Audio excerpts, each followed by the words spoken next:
Hi, my name is Dr. Mohammed Shahid Arshad. I work in Department for Nanostructural Material, Joseph Stephen Institute. My research focus is on magnetic field assisted additive manufacturing.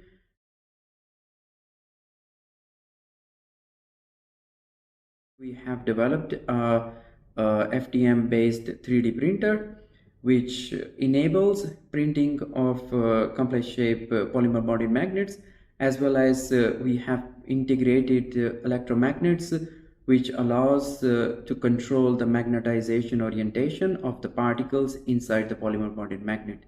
We believe that this technology down the line will help accelerate this invention, and a lot of research work could be done in the direction of building the sensors, actuators, different type of polymer bonded components.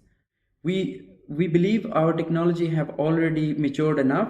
We have made two patents. We have few European Union projects. We are looking for people with the experience in market entry, deep tech ventures, and we are looking for people who could help us build the business model around this technology. At the end, I would like to invite 3D printer manufacturers as well as early adopters to help us validate our technology in the real world application.